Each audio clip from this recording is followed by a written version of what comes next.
Eu quero saudá-lo com a gloriosa paz do Senhor. Que maravilha estarmos reunidos aqui mais uma vez. Meu nome é Emiliano Macedo e sou professor da Escola Dominical e hoje estamos com a lição número 11. A teologia de Eliú, o sofrimento é uma correção divina? Mais um questionamento, né? Que a lição bíblica, que essa revista do quarto trimestre traz para nós. E quão importante. Antes de iniciar essa ministração dessa aula, eu orei ao Espírito Santo, porque não desmerecendo as outras lições, mas é uma lição que vai trazer muitas contribuições a respeito dessa temática. Hoje a gente tem visto as igrejas abarrotadas, né, de pessoas que vivem na sua melancolia, no seu sofrimento, e não conseguem entender de fato o porquê desse sofrimento. Essa lição também vai nos mostrar que, se de fato nós somos cristãos, aceitamos Jesus Cristo, entregamos a nossa vida a Ele, para que Ele, possa nos conduzir, nos orientar através do Espírito Santo para essa salvação, de que todas as coisas cooperam para o meu bem, de que eu preciso descansar em Cristo, né? Foi tudo isso que a gente abordou. Então, olha só, o sofrimento dessa forma, desse elenco de circunstâncias que nós colocamos, porque a Bíblia revela isso para a gente, enquanto cristãos. O que seria o sofrimento? Por que você passa por sofrimento? Por que o justo sofre, enquanto o ímpio às vezes, por vezes, não passa por sofrimento?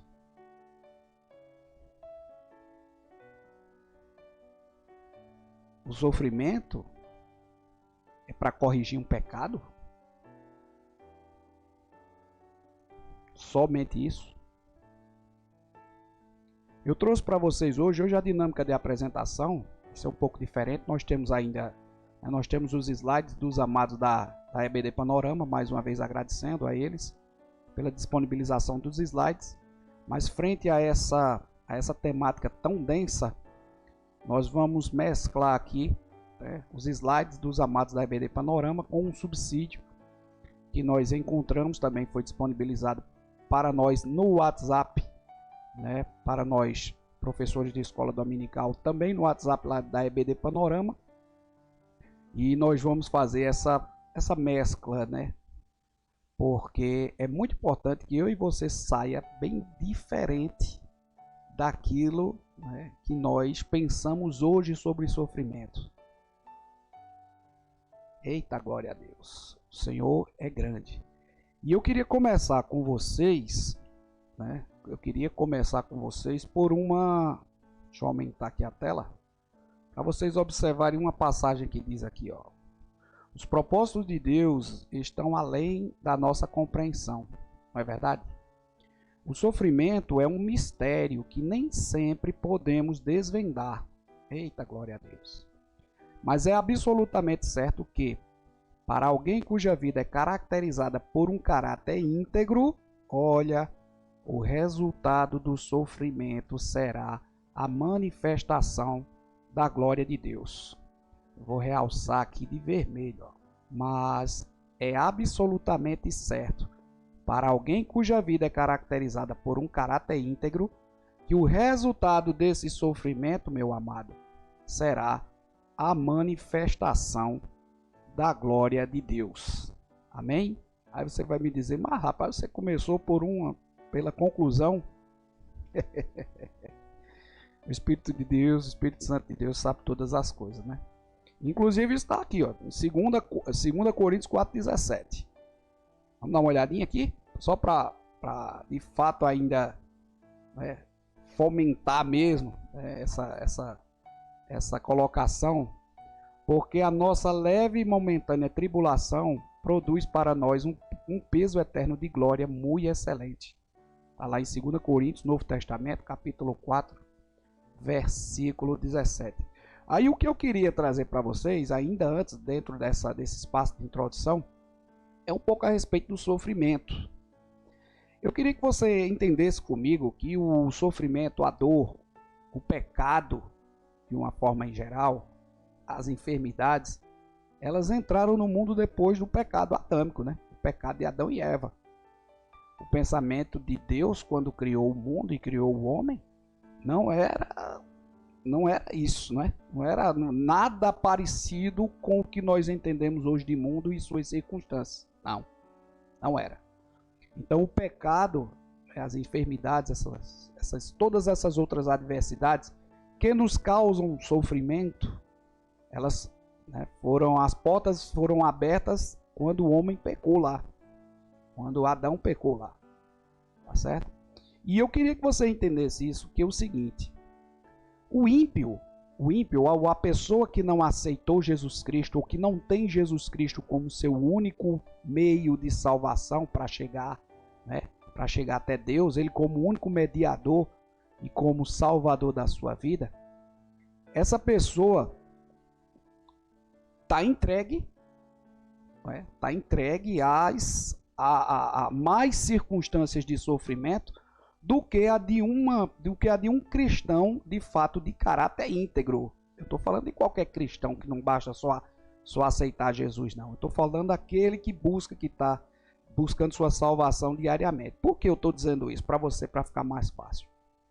Se eu entendo que a minha vida, agora, né, a partir do momento em que eu, de fato, pela fé, passei a acreditar que Deus, que através de Jesus Cristo, é a minha única salvação e esperança de vida eterna, de mudança de fato, não nem tanto aqui nesse patamar que nós estamos, mas na promessa maior que é de vida eterna. Então, o que é que o cristão deve pensar? Pensar não, descansar, que todas as coisas cooperam para o meu bem. Nenhum cabelo, e é porque eu estou sem cabelo, né? Nenhum fio de cabelo meu cairá sem a permissão divina. E isso aconteceu com Jó. Você lembra que a enfermidade que atingiu Jó, as situações que acometeram Jó, foram por permissão de Deus. O cristão que está debaixo da mão poderosa de Deus, nada acontecerá sem que Deus permita. Satanás não pode nos tocar. E eu estava refletindo nisso. Às vezes a gente escuta e não consegue entender. Basta só um estudo mesmo de escola dominical, ou se fosse uma pregação muito específica para a gente entender. Se de fato eu, pela infinita misericórdia, não é? Eu digo assim, por uma convicção, mas não por orgulho, sei que a minha vida hoje, e que eu estou fazendo de tudo para andar debaixo dessa sombra da mão poderosa de Deus, o adversário não me tocará, não fará nada contra mim sem a permissão de Deus. Isso é palavra, isso é revelação bíblica. Agora, se eu estou com o pé lá, em pecar, ou se eu não estou em pé nenhum, estou no mundo, o sofrimento pode me acometer por conta de fato dos meus quereres, das minhas vontades, dos meus descuidos, das minhas escolhas. Deus respeitou o teu livre-arbítrio, concorda? Você não quis ficar debaixo da proteção, né? Da mão poderosa dele, da proteção. Você não quis, opção sua. Então, as situações que podem te acometer, de fato, são resultados da sua escolha. Assim como hoje, da mesma forma que eu usei o meu exemplo, né, como hoje, como homem que está buscando, como homem que está se esforçando, homem que está fazendo o trabalho do Senhor, hoje eu sei que nada de mal vai me acontecer sem a permissão de Deus, tá certo? Eu só vou abrir brecha se Deus o livre daqui para mais tarde, ou depois de terminar essa aula, eu perder o tino, perder o temor ao Senhor, e deixar que alguma coisa, né, venha a fazer com que eu saia debaixo dessa proteção. O que eu entendo, aí você diz, mas aí o senhor é masoquista? A lição vai até falar nisso mais na frente. Não, o senhor não é masoquista, porque o sofrimento aí, ele pode ter um caráter educativo, um caráter pedagógico na vida do cristão. Porque nós não teremos que ser provados no fogo, né? Nós até alcançarmos a graça e a salvação mesmo de Deus, nós estamos passando por um processo de purificação, de santificação. Então é o que a lição e o que a palavra vai falar. Ela vai falar nessas condições para, de fato, o cristão que está buscando. Como é que Deus vai provar alguém que não quer conversa com ele? Como é que Deus vai provar? Como é que esse sofrimento vai ter caráter educativo para uma pessoa que só serve a Deus, né, em parte, outra parte não?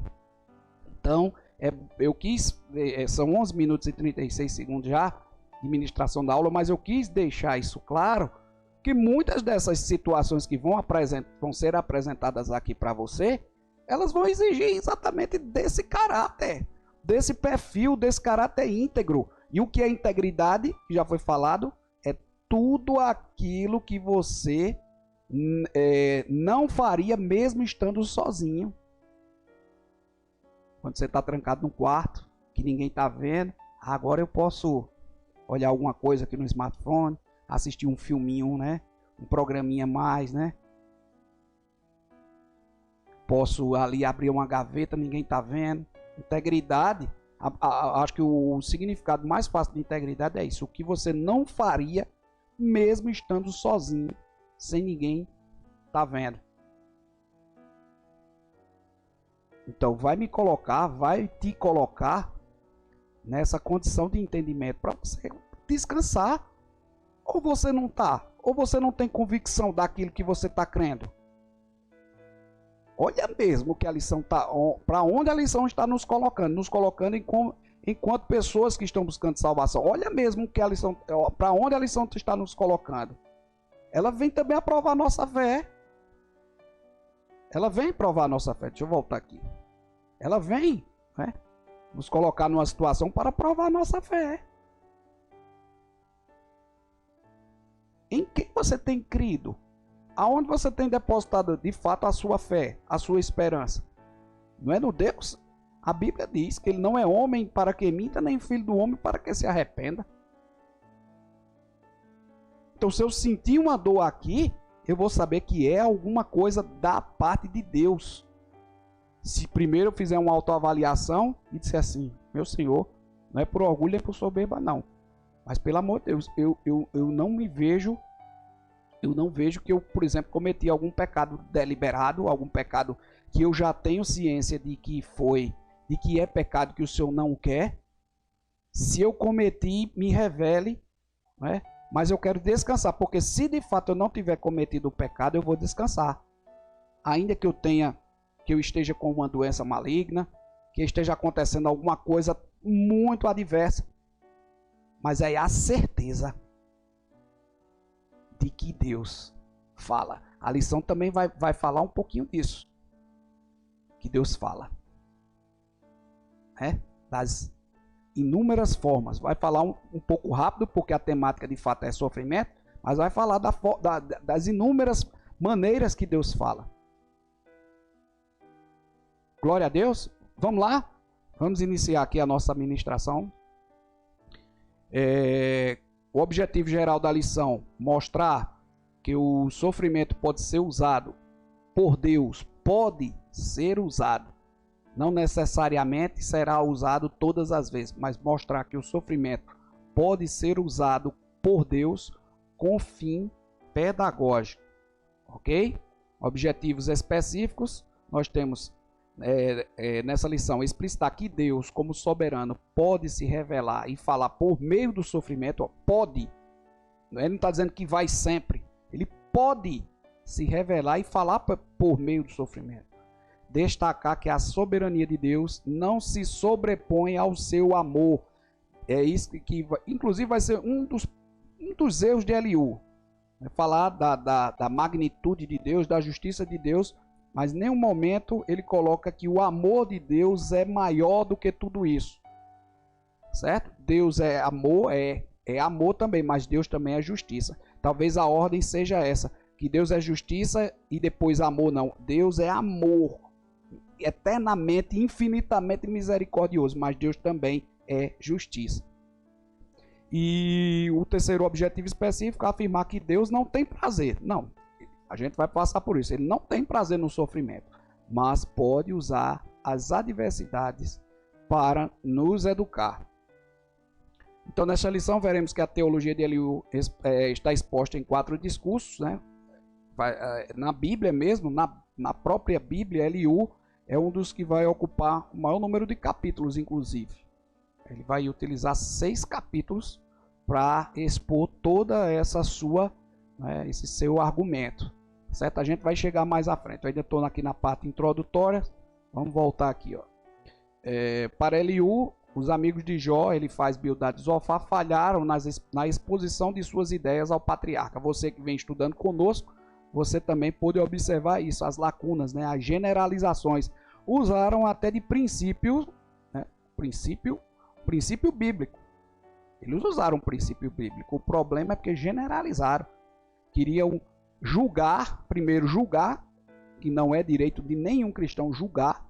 Primeiro julgar Jó, a partir de um princípio único. Homens voltados ao legalismo religioso estritamente. Não é? Em nenhum momento foi mencionada a intimidade, né? O saber que Deus, pelo contrário, eles parecem que deixavam Deus lá no canto dele, no trono, ele não saía dali, e que seria impossível Deus agir sobre Jó. No nosso caso, no Novo Testamento, nós temos Jesus Cristo, o único mediador. Mas na época de Jó, só o próprio Deus. Deus estava lá no seu trono e não queria saber das coisas daqui. Bastava o homem ter ciência do que era certo, do que era errado, desse legalismo religioso e cumprir. Amém? Causa e efeito. Causa e efeito não é que não é princípio, mas não pode ser usado como único princípio bíblico. Único princípio bíblico, ok? E é isso que Eliú vai mostrar aqui nessa lição. É preciso destacar 2 coisas da fala de Eliú, que nós vamos ver, né? Eliú, assim como seus amigos, erra por partir do princípio de que Jó havia cometido pecado. A única diferença aqui, Eliú diz que Jó havia cometido pecado, não o pecado anterior à situação que Jó se encontra, né? Não aquele da enfermidade que os amigos falaram, mas Eliú, né, julga Jó, né, acusa Jó de pecado agora, né, diante já da circunstância que ele se encontra. Que ele havia pecado por lamentar de Deus, etc, etc. A gente vai poder ver mais à frente. E Eliú exalta apenas a justiça de Deus e nada diz acerca da sua misericórdia. Ele fala muito na justiça, aliás, quase que 100% da sua fala é na justiça de Deus. Tá certo? O que é um erro crasso, falha grosseira. Deus, sem dúvida alguma, é justo, mas grandiosamente amoroso e misericordioso. Foi aquilo que eu falei para vocês. É questão de mudar apenas a ordem aí. Antes de tudo, Deus é amor, é misericórdia, mas Ele também é justo. Ok? A fala de Eliú põe em destaque o argumento contraditório de Jó, que por um lado magnificava a majestade de Deus, mas por outro murmurava contra ele. Aqui, de fato, Eliú tem razão. Por isso que ele põe em destaque. Né? Nesse aspecto, Eliú acerta em mostrar que a adoração e murmuração não podem coexistir. São atitudes excludentes. Eita, e agora? Ó, nesse aspecto, Eliú acerta em mostrar que a adoração e a murmuração não podem coexistir. Não dá para ser duas. Não dá para o cristão, né, ter essas duas características. Ou de fato você adora, ou você murmura. Não tem como adorar e murmurar. Quando você adora e murmura, você nega. Uma nega a outra. Uma nega a outra. Porque você murmura a Deus e depois você adora. Ou adora e depois murmura. Porque quando eu murmuro, eu estou sendo contra o que eu entendo, o que eu adoro. Você só adora quem?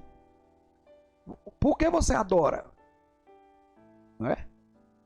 Por que você está adorando a Deus? Pelas infinitas misericórdias, pelos cuidados, né? pela salvação eterna, né? Pelos livramentos. Aí num dado momento eu vou murmurar. Eu vou falar mal de quem eu adoro. Por isso que é incoerente. Elas não podem, ou você murmura ou você adora.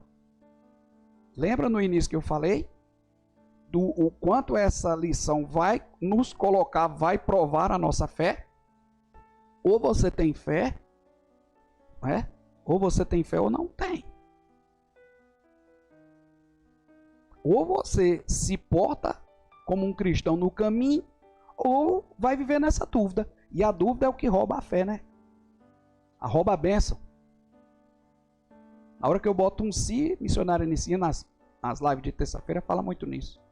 A hora que eu boto um si, ó, eita. E se eu estou no caminho, eu estou sob os cuidados, minhas brechas, os meus muros estão levantados, né? Eu sei que o Senhor está com a mão dele sobre mim. E o que acontecer comigo é porque foi permissão dele. E vai alguma coisa acontecer por conta disso, se ele permitiu, é para que eu... Aí a gente vai ver mais na frente. Talvez quebre uma soberbazinha que ainda existe dentro de mim, etc. A gente vai poder dar uma olhadinha mais na frente. Né? Porque né? Os motivos, vamos dizer assim, ou as circunstâncias que justificam, por vezes, a permissão de Deus para que o cristão sofra um pouquinho, né? Sofra um pouquinho, certo? Vamos mais à frente. Aí chegamos à nossa lição número 11, como vocês estão vendo, só faltam duas. Olha as outras duas que estão por vir, ó. Aí é quando Deus se revela ao homem e quando Deus restaura o justo. É aquele problema, né? Um livro tão rico, o livro de Jó, 42 capítulos. Mas a maioria das pessoas só leem até aqui. É mais ou menos o lamento de Jó, tá? Mais ou menos capítulo 3 ou 4. Aí depois pula para cá. Vai ser exatamente no final do livro. Por quê? Porque aqui fala de perdas materiais, né? Fala da doença também, que nos acomete, né? E aqui na restituição, porque Deus também vai restituir materialmente. Mas é isso que eu estou dizendo, o perigo, o problema, né? O problema, porque aí toda essa discussão, pecadores sofrem, sofrimento, pecado oculto, que o justo não passa por tribulação, essa mesmo da correção divina, o sofrimento como um caráter pedagógico, isso tudinho aqui, na maioria das vezes nas igrejas, não é tocado no assunto, né? Passado bem despercebido, como fosse uma coisa que não tivesse significado. E aqui é o prólogo, né? E o epílogo,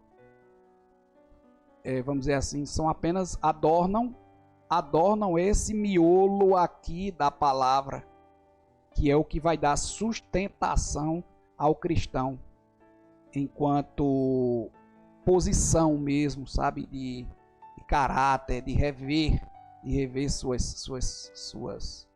os seus pontos, as suas situações. Eu aprendi muito, estou aprendendo muito com essa lição, muito com esse livro, muito, revi já muita coisa. E vamos lá, texto áureo, o aflito, está lá o texto áureo no capítulo 36, versículo 15, o aflito livra da sua aflição e na opressão se revela aos seus ouvidos. A verdade prática, o sofrimento não deve ser visto apenas sob o aspecto punitivo, mas principalmente educativo, e o ponto central diz que o sofrimento deve ser visto sob o aspecto pedagógico. A nossa leitura bíblica em classe, que se encontra na revista, está no livro de Jó, capítulo 31, versículos de 1 a 4, que diz assim: Então aqueles 3 homens cessaram de responder a Jó, porque era justo aos seus próprios olhos. Eles pararam, né? Ele faz Bildade e Zofar. E acendeu-se a ira de Eliú, filho de Baraquel, Buzita, da família de Rão. Contra Jó se acendeu a sua ira, porque se justificava a si mesmo mais do que a Deus. Eliú se irou-se, né? Irou-se contra os três e se irou-se também contra Jó. A gente vai ver mais na frente que... E por que ele não interrompeu logo? Porque existe uma coisa de coerência, né? Coisas que a gente já não tem mais hoje. Ele, por ser o mais jovem, pelo menos dos três, a Bíblia diz isso, ele ficou aguardando. O respeito, olha mesmo. Por mais errado que ele estivesse escutando ali, coisas abomináveis, talvez, ele escutando ali naqueles debates, mas o respeito, ele esperou. Quando os debates entre os três e Jó cessaram, aí sim ele entrou, né? Vou voltar aqui para a gente concluir a lição. Também a sua ira se acendeu contra os seus três amigos, porque não achando que responder, todavia condenavam a Jó, queriam condenar Jó de todo jeito.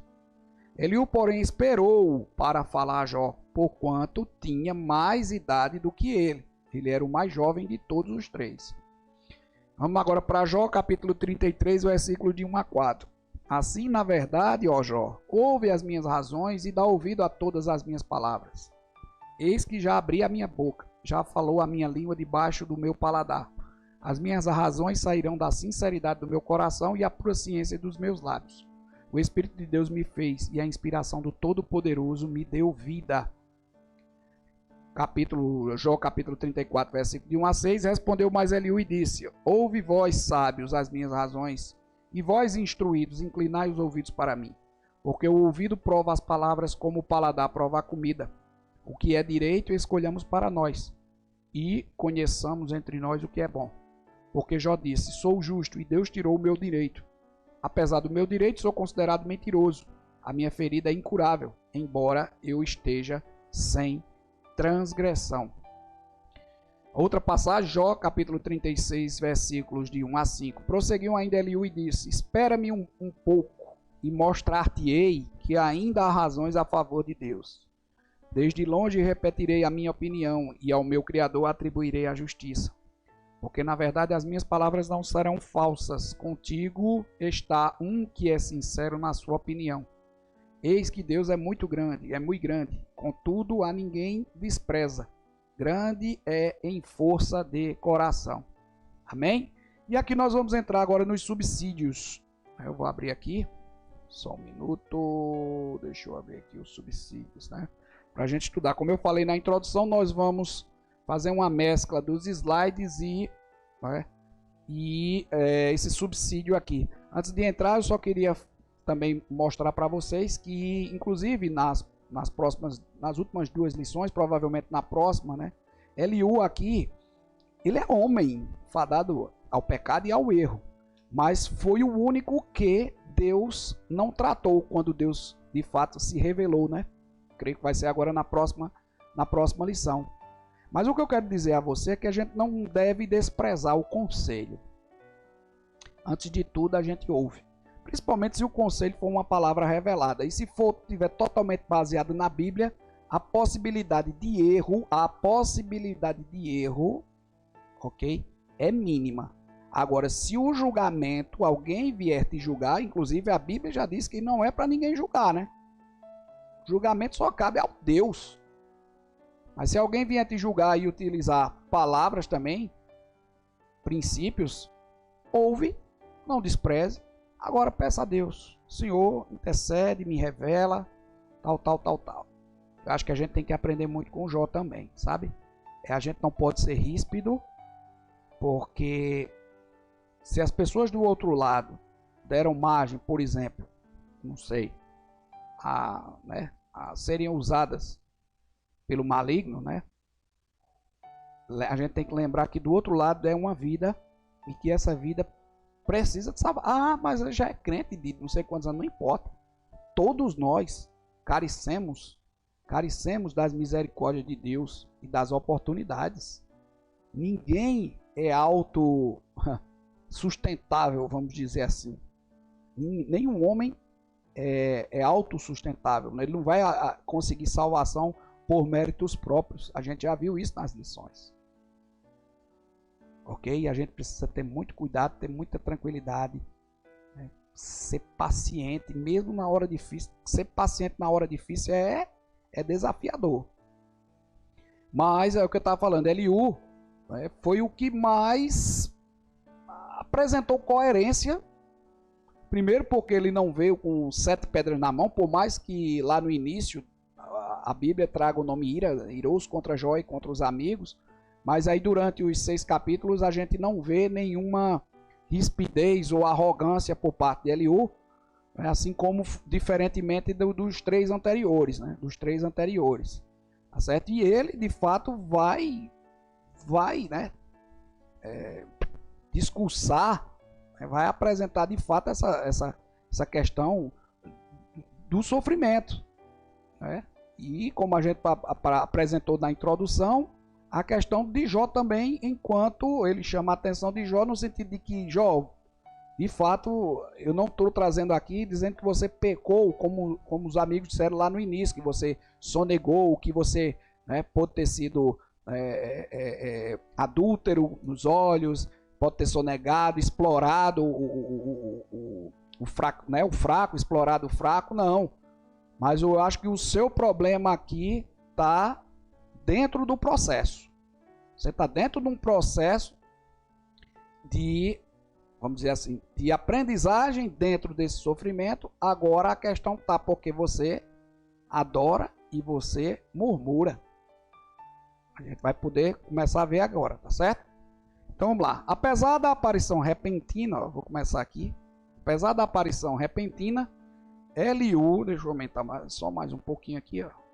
Apesar da aparição repentina, Eliú faz o discurso ocupando 6 capítulos do livro, a gente já disse, no qual expôs a sua opinião do assunto em questão, fazendo algumas afirmações. Aí a gente vai ver essas afirmações aqui, ó. Afirmações em relação a Deus por parte de Eliú. Eliú expõe com segurança a sua concepção em relação a aspectos da natureza divina e seus atributos. Ele diz que Deus fala. E a gente sabe que Deus fala. Você não tem essa certeza não? Deus fala?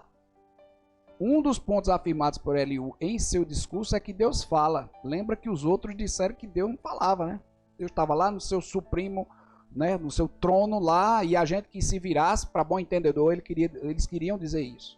Antes Deus fala 1 e 2 vezes, olha mesmo. Porém, ninguém atenta para isso. E ao falar, Deus usa meios diferentes. Olha que a gente falou na introdução.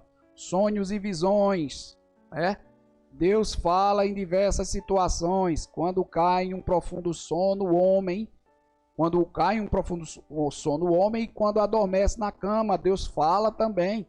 Deus fala com diversos objetivos para apartar o homem dos seus próprios caminhos, para esconder do homem a soberba, para livrar a alma de ir para a cova e para livrar a sua vida de passar pela espada.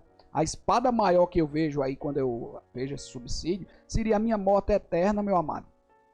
Como eu vou morrer, eu até estava dizendo isso, eu digo, mãe, se prepare, eu sei que a senhora é uma mulher de oração, é uma mulher que já teve muita revelação de Deus aí, se não fosse Deus na sua vida, Senhor Jesus Cristo na sua vida. Mas eu digo uma coisa, a forma como eu poderei morrer, né? Eu digo assim, não se surpreenda, não, teve até outra palavrinha, eu disse assim, não se impressione com a forma que um cristão morre. Deus o livre, se eu morrer num acidente de carro, que meu corpo, sei lá, seja decepado, não veja nada. E essas circunstâncias aí não querem dizer nada. Até porque muitos dos que serviram a Cristo, dos discípulos, discípulos e apóstolos, morreram de forma tremenda. Mas a morte foi só circunstância. Porque esses estão aguardando, de fato, já estão com a cadeira cativa garantida, vamos dizer assim, porque foram fiéis até o fim. Foram fiéis até o fim. Então não há, quando você sabe da sua retidão, da retidão de um amado, por mais que isso seja, como reiterando, o julgamento é de Deus, mas você sabe, né, por sensibilidade, eu vou dizer, chamar de empatia espiritual da vida de um amado, independentemente de como ele morreu, sei lá, se foi uma morte repentina, se foi uma morte de desastre, se foi, né, ainda que seja um assassinato, isso aí só são circunstâncias, porque tem propósitos que Deus nunca vai revelar ao homem, não, e ele não tem obrigação disso. A lição também vai dizer, o maior engano do ser humano é achar que Deus vai dar satisfação de tudo, e ele não vai dar. Ele dá se ele quiser. Então, a forma como vai acontecer, isso aí faz parte da história, vamos dizer assim, para adornar essa história que Deus está contando na minha e na vida dos que ele tem propósito ainda. Porque se eu descansar e me guardar aqui, não for chegada a hora de mandar o filho dele, Jesus Cristo, vir buscar a igreja, é porque a minha vida, o meu testemunho, a minha conduta, até mesmo na hora da morte, ela precisa ser testemunho da presença, da mudança, da restauração, da oportunidade que Deus deu na minha vida. Então a forma como eu irei partir, mas é difícil, não é de uma hora para outra que a gente consegue descansar nisso. Não é de uma hora para outra. Estamos com 36 minutos, mas é porque essa lição é muito densa, é muito interessante. Se você pensa, né, em crescer espiritualmente, pensar de fato, amadurecer sua fé e na sua salvação, tá certo? Continua conosco. Amém? Não que Deus não fala com os outros, mas continua, já está aqui comigo até agora, vamos até o final debatendo aqui, tá certo? Os pontos. Eliú também diz que Deus é bondoso, aí todo mundo diz isso, pelo menos da boca para fora, né? Que Deus é bondoso. Vou aumentar aqui para vocês verem. Deus é bondoso. Os amigos de Jó, Elifaz, Bildad e Zofar haviam argumentado que seu sofrimento, era prova de que Deus estava castigando seus pecados, os que os três disseram, né? Mas, porém, contudo, todavia, entretanto, Eliú argumenta que, por vezes, Deus permite que soframos a fim de evitar que pequemos. Eita! E não é verdade? Quantas vezes eu já vi muitos cristãos disso, eu vi essa semana, num culto de missões, o pastor dizendo, agora eu já melhorei um pouquinho, um dos pastores, viu? Um dos pastores lá. Não concordei muito não. Porque Deus disse que quando a gente se converte tem que ser manso, tem que aguentar afrontas, tem que aguentar tudo. E ele dizendo que lá num determinado pregando lá, fazendo um negócio de missões, chegou uma pessoa que não era cristã ou que era cristã católica e não estava concordando com algumas coisas que estavam sendo coisas lá. E ele disse que teve uma hora que a coisa subiu para a cabeça e foi arrogante com a pessoa. É assim não. É assim não. Não é assim que ele quer que nós sejamos, não. Então, por vezes, Deus permite que soframos a fim de evitar que pequemos. Eu quis trazer assim rapidamente esse exemplo, porque a gente sabe, infelizmente, como nós somos. Se não for o Espírito Santo para estar puxando o nosso freio de mão, meu amigo, né? É complicado, é desafiador, e o Senhor permite para que, sabe, dizer assim, como eu conheço meu servo Emiliano, como eu conheço, eu vou permitir. Ele vai entender depois, porque a gente não fica com esse sofrimento também eterno não, viu? Quando é permitido por Deus não é eterno não, é o tempo dele. É no tempo dele para que o propósito daquele sofrimento, o propósito pedagógico daquele sofrimento, né, ele seja alcançado, os objetivos. Em outras palavras, o sofrimento pode ser também preventivo e não apenas punitivo. Punitivo se houver um erro, né? Permitiu por conta do erro, porque Deus permitiu o cristão, porque o cristão deu vazão as vontades dele, a carne, cometeu alguma coisa, aí o sofrimento é punitivo, mas preventivo nesse sentido. Eu não saí debaixo da presença do Senhor, mas chegou um momento, numa situação, que que o Senhor, por me conhecer, só Ele me conhece mais do que a mim próprio, do que eu próprio me conheço, né? Ele já puxa o freio de mão, ó. Vou permitir uma situação aqui para meio que, sei lá, desviar aí a intenção dele, né? Para que ele não caia. Por quê? Porque eu tenho uma obra, né? Eu tenho uma missão, eu quero que ele ainda cumpra o meu ID de uma forma, ele ainda vai para algum canto, ele ainda vai fazer, não sei. É o propósito de Deus, para que o propósito dele, para que ele mantenha de fato, né, esse projeto dele, que tem você como peça fundamental também nessa construção, né, nesse desenvolvimento. Ele vai fazer isso para prevenir que a gente cometa alguma coisa que não venha a ser do seu agrado. Deus faz todo o possível para nos guardar do pecado, o que comprova a sua graça e bondade para conosco. É o zelo dele, ele é zeloso. Ele é zeloso. Agora, como um grande pai, o pai nem sempre zela, né, cuida do filho só dando o que o filho quer, só permitindo o que o filho quer. Pais nesse mundo aqui, vocês sabem disso. O que acontece muitas vezes, né, ou na maioria das vezes, com pais que educam seus filhos com todas as permissões. O menino bate a perna, dá. O menino bate a perna, diz que vai, vai. O menino bate a perna dizendo que quer, quer. E não é assim que ele não cuida de nós. Não é assim que ele cuida de nós, aliás. O zelo do Senhor é muito grande. Ele não quer que nenhum de nós nos percamos. Essa é a grande vontade dele. E é por isso que eu lhe digo, em quem você tem crido, não saia debaixo dessa mão poderosa, não. Ele não vai tirar a mão, não. Deus nunca tira a mão. A gente pensa que Deus tira a mão. Deus não tira a mão. Quem sai de baixo somos nós, quando fazemos as nossas escolhas. Porque o caminho de Deus é um só. Ele está seguindo com você com uma mão aqui, ó. Tá. Aí agora, às vezes, o homem é que desvia o caminho. Ele sai, se ele vai para cá, ele saiu debaixo da proteção. Ele pegou o caminho aqui, pegou o atalho, pela escolha que ele fez, ele saiu daqui, mas a mão está aqui, ó. Tanto é que quando o homem se arrepende, o que é que ele faz? Ele volta para debaixo da mão. Se arrepende, né, e volta para debaixo da mão do Senhor. A mão do Senhor continua estendida. A graça, então, a esperança. Estamos no ano aceitável do Senhor.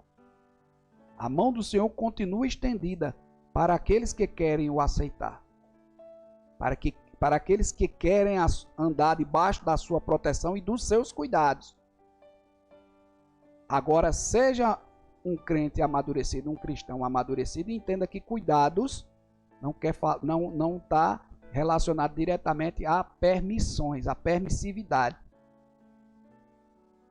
Cuidados são cuidados, zelo é zelo. Ok? Vamos para frente. Glória a Deus. 43 minutos. Vamos lá. Deus é justo.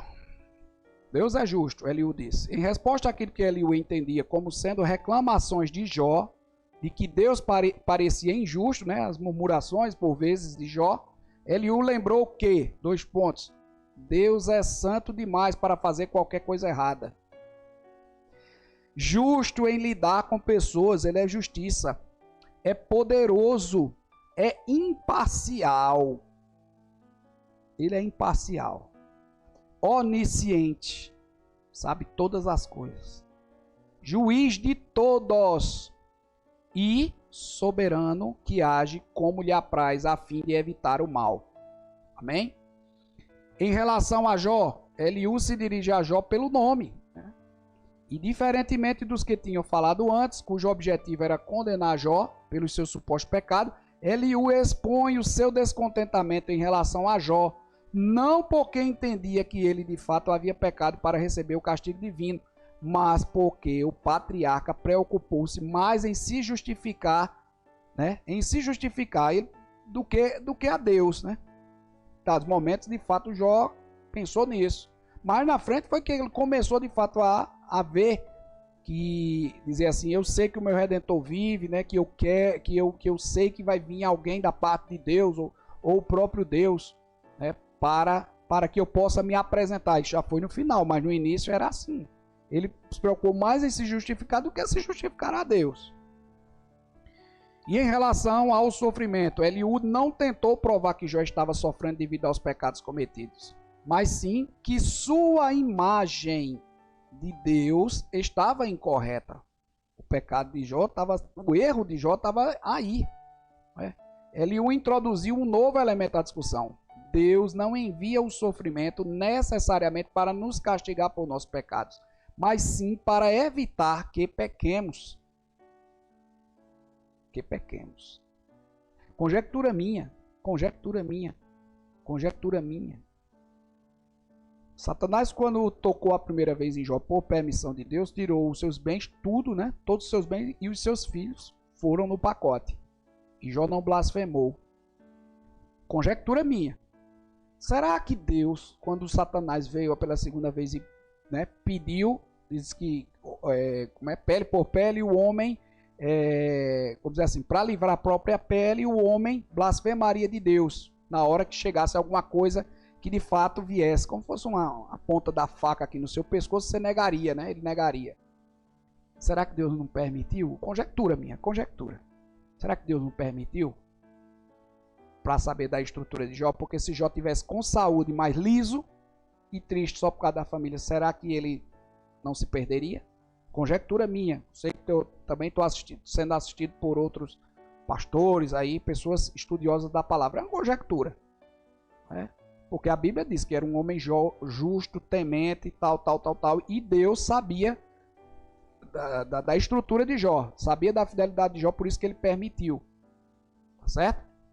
Mas eu estou dizendo assim, que a gente tem que entender que muitas vezes ele envia o sofrimento não para nos castigar, mas para evitar que pequemos. E para nos aperfeiçoar também, olha.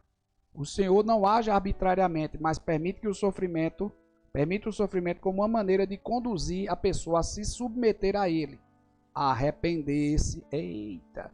Quantas pessoas, né, que às vezes estão frias e vão... Não sei... Nem todos os casos foram assim, mas pessoas que se voltaram a Jesus depois do Covid, aí depois que passaram aí pelo vale da sombra da morte, né? Tinham passado muito tempo, talvez, aí sem orar a Deus, sem buscar a Deus. E bastou uma situação dessa aí de sofrimento, né? Só quem sabe é quem já passou por um leito de UTI do Covid. Eu não passei. O Senhor tem me poupado até então. Mas a gente não sabe. Para que a sua vida seja poupada, de modo que Deus permite e utiliza-se do sofrimento para benefício espiritual dos seus servos. Aí chegamos aqui na realidade do sofrimento. Deus não é causa original do sofrimento. Um ponto que deve ficar entendido quando lemos... amados, deixa eu aumentar aqui, meus amados, senão vai ficar ruim de vocês verem. Um ponto que deve ficar entendido quando lemos as Escrituras é que Deus não é o autor do sofrimento. No livro de Gênesis encontramos sobre as criações. E viu Deus que tudo o que tinha feito, e eis que era muito bom. Tudo foi criado de forma harmônica, proporcionando o melhor ambiente para o ser humano. No entanto, por causa do mal, o uso do livre-arbítrio do homem, o pecado teve seu lugar na humanidade. Nós falamos isso, né? Lá no início. Que tudo que Deus tinha construído era bom, e que o pecado, o sofrimento, as enfermidades, elas entraram no mundo por conta do livre-arbítrio do homem, por causa do pecado de Adão. Ok? Trazendo consigo a realidade do sofrimento, atingindo toda a criação. E toda mesmo, diz que até a natureza clama pela volta do Senhor, né? Até ela clama por conta de toda, até a natureza está sofrendo. O sofrimento como consequência do pecado. É um grande equívoco dizer que todo sofrimento vem de Deus. É um grande equívoco dizer que todo sofrimento vem de Deus. Pois nós podemos ser a causa da parte de nossa dor. Foi aquilo que eu disse. Glória a Deus por isso. Glória a Deus por isso. Sabe, quando eu vou estudando e vou vendo isso, eu fico... Porque aí eu entendo que a palavra está começando a... clarear aqui na minha cabeça também. Como eu falei para vocês, hoje eu estou aqui ministrando, mas eu sou um estudante da escola dominical também. Amém? Então, nem todo sofrimento vem de Deus. O sofrimento eu posso originar. A partir do momento em que eu saio da vontade, do temor de Deus, eu posso abrir brecha, sim, para que um determinado tipo de sofrimento venha me acometer. O pecado dá prazer momentâneo, mas também causa sofrimento duradouro. Tenho passado muitas vezes por isso, não tenho negado, por vezes, falar do meu desafio em relação, por exemplo, ao vício, né, da bebida que eu tinha. Por vezes vem essa seta aqui, eu vejo que é uma seta maligna, às vezes, que ele levanta pessoas para, por exemplo, querer, né, chamar, convidar, me chamar de cético, de cafona, de retrógrado, mas também tem aquele que aparece dentro de você. Porque, infelizmente, o meu corpo, é aquela história da libertação, a libertação é um processo. Ainda, por vezes, vem aquela vontade, mas eu tenho me segurado. Essa é a diferença. Da lembrança do gosto da bebida, do paladar. Aí vem aqui, o prazer dá prazer momentâneo se eu cair. Aí eu ia achar maravilhoso tomar um gole de cerveja gelado num calor que faz aqui no Nordeste, por exemplo. Mas depois, mas também nos causa, tá aqui, ó, vou botar até em vermelho, cadê? Tá aqui, ó, mas também nos causa sofrimento duradouro e eu não quero mais ser oprimido, não, pelo adversário, por pecados que eu sei que ele faz isso. E ele fez, inclusive, ele fez e continuará fazendo se eu cair novamente. Não quero mais passar por aquela opressão. É horrível, né? A ressaca moral, que aí não é a ressaca nem da bebida, a ressaca moral do pecado, porque depois o Espírito Santo vai ficar triste, né? Se você, dependendo aí da situação, inclusive deixar de morar em você, você vai ficar com esse remorso. E ter que começar tudo de novo. Edificar a primeira vez é muito mais fácil. Agora, reedificar é mais difícil. Não é impossível, agora é muito mais difícil.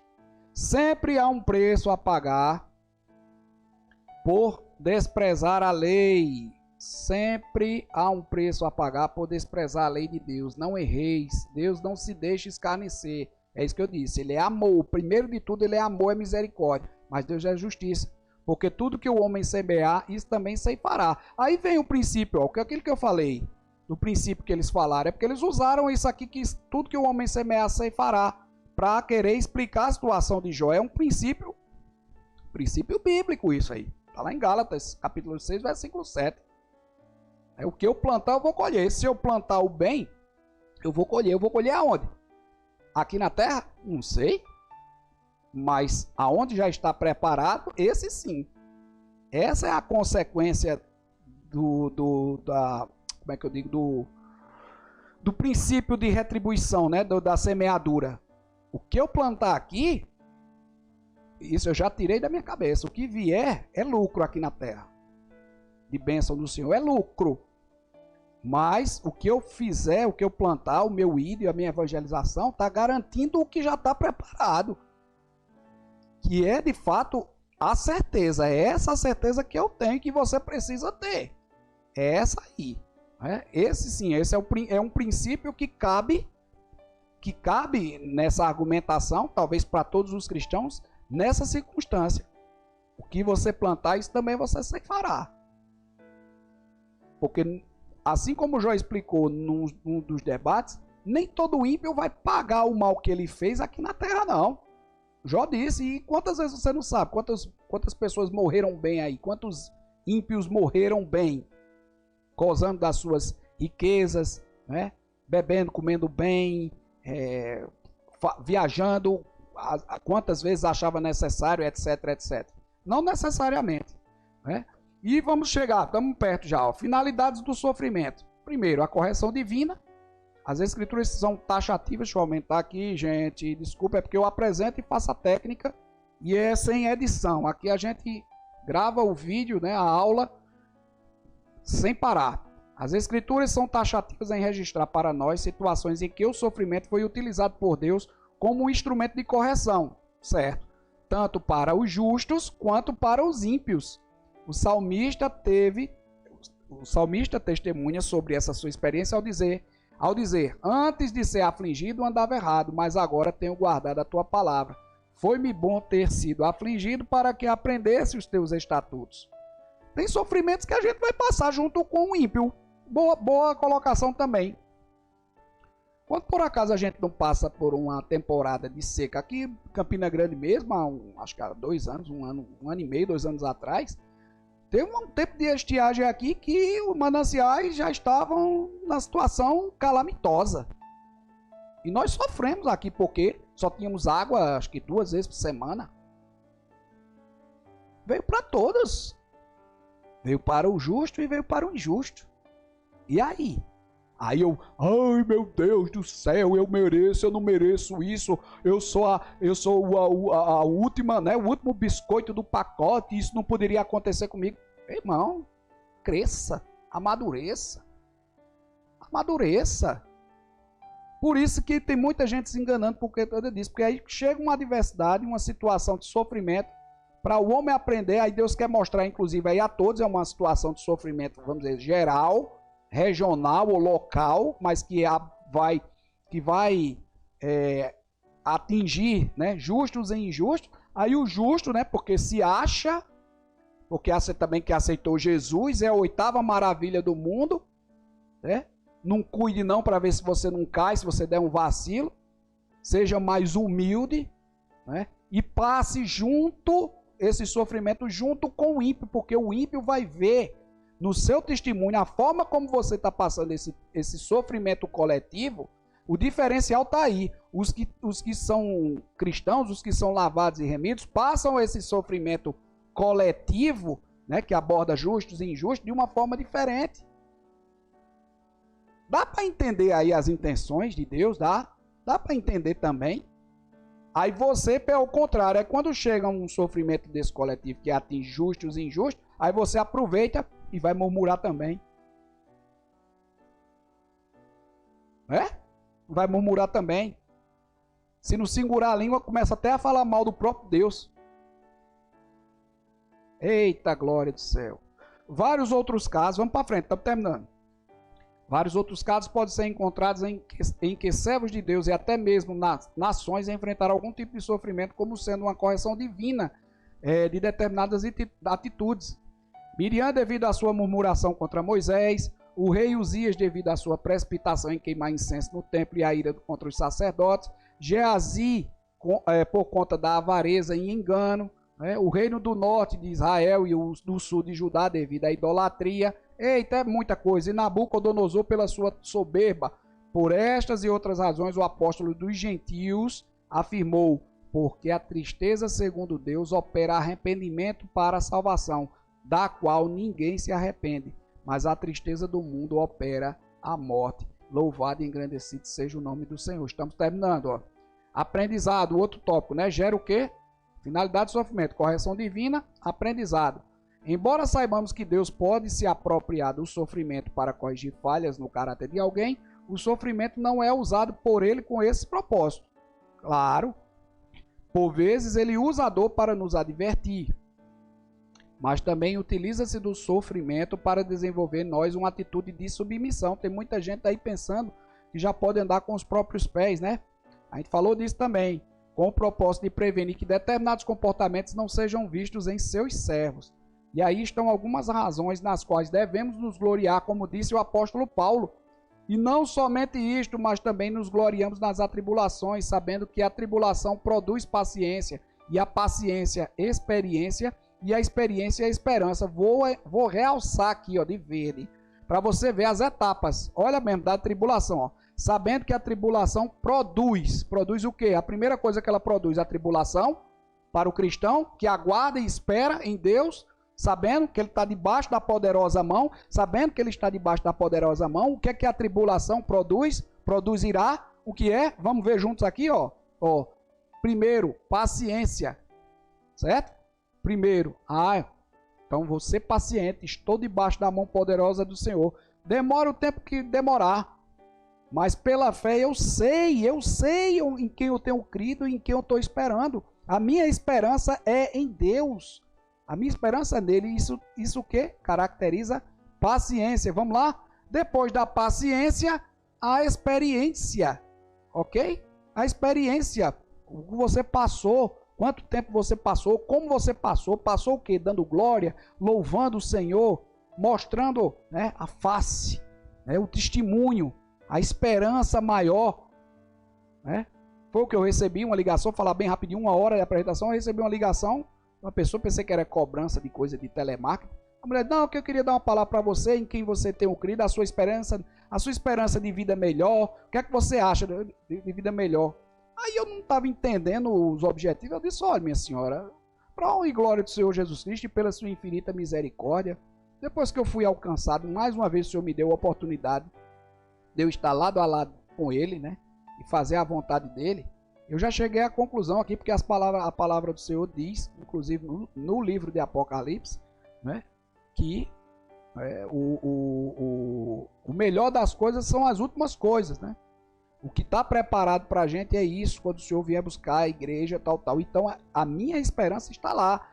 Agora, não é por isso que eu vou aqui não fazer nada, né? Não ser cidadão peregrino deste mundo. Eu tenho deveres neste mundo, eu preciso cumprir. Agora, eu não posso enganar a senhora e não posso deixar de dar o testemunho, não posso deixar de falar de Deus, que a minha esperança hoje não está aqui.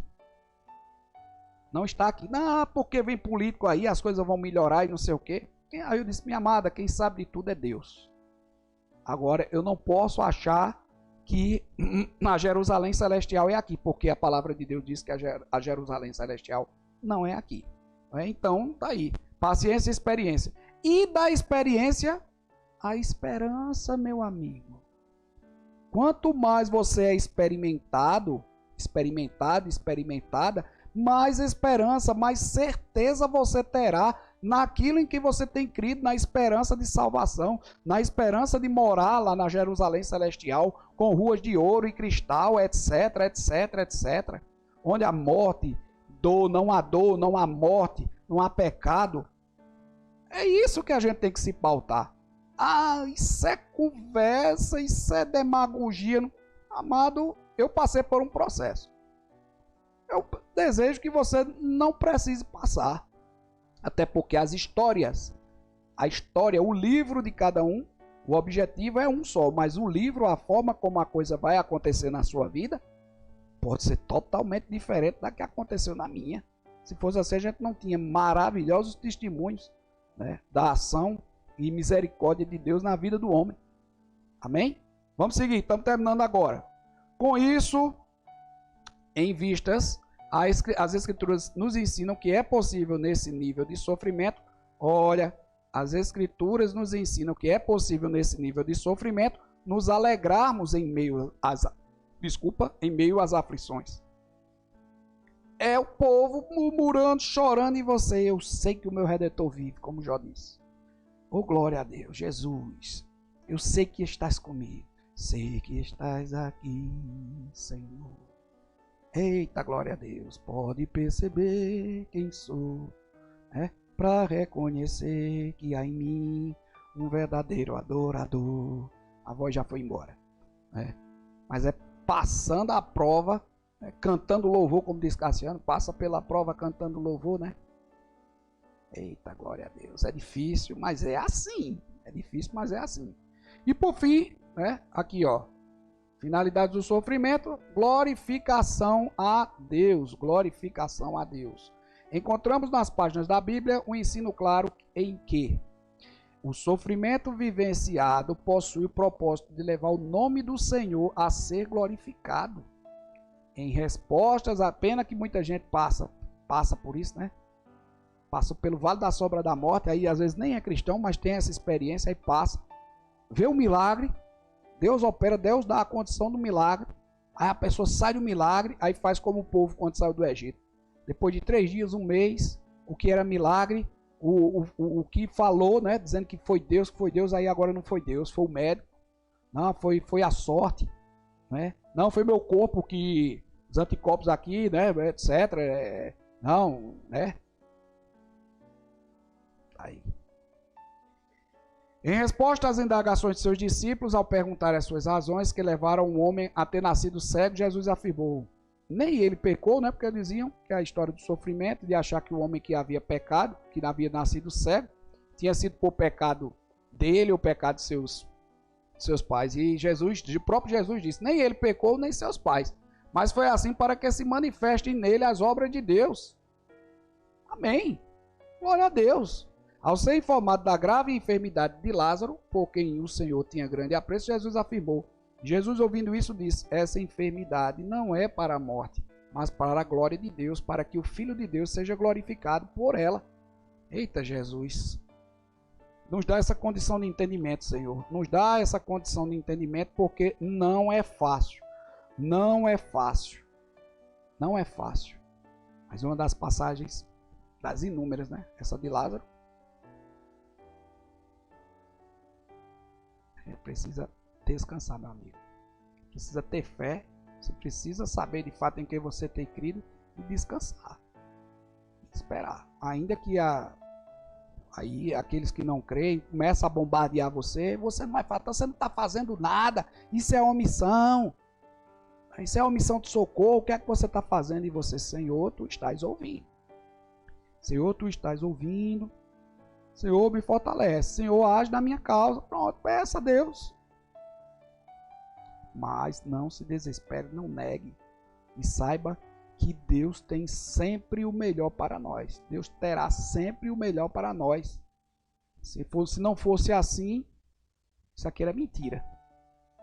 E aí eu estaria perdendo tempo e você também aqui. 1 hora e 6 minutos. Você perdendo tempo aqui comigo. Se assim não for. Conclusão. Vamos lá, terminar agora em nome de Jesus. Então os 3 aspectos da teologia de Eliú. Deixa eu aumentar aqui de novo. Ele defende o direito de Deus ficar em silêncio, mesmo quando achamos que ele deve falar. Ele acredita que Jó não consegue escutar a Deus devido ao seu orgulho. Eliú também associa o sofrimento de Jó ao pecado, né? E nesse caso, por conta dessa murmuração que ele faz durante esse processo, já depois que lhe ter acontecido as perdas e a enfermidade. 2. Destaca que Deus tem todo o direito de ser soberano e, como tal, agir com justiça. Aqui Eliú se equivoca, coloca só a soberania acima do seu amor, né? Esse foi um dos erros de Eliú, somente esse, né?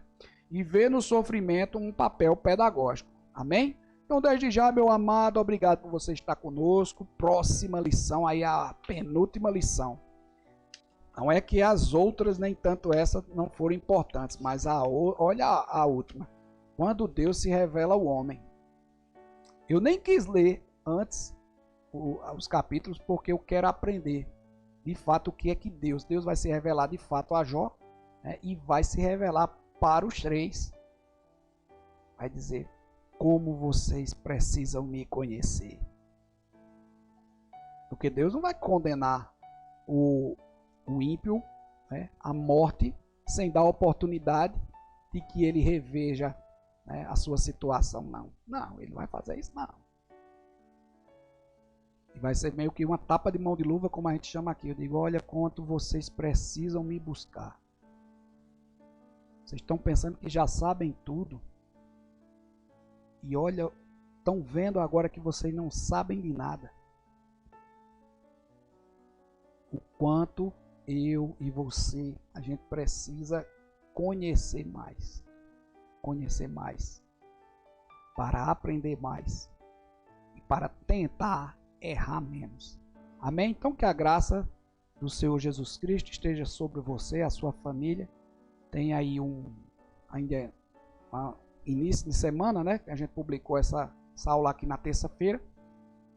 Mas se Deus assim conceder, tá certo? Que Ele continue me dando a oportunidade de sermos cristãos de fato diferentes. Amém? Então te aguardo. Se inscreve no canal, ativa o sino e fica aguardando a notificação da nossa live. Amém? Deus te abençoe e te guarde. Tchau, tchau.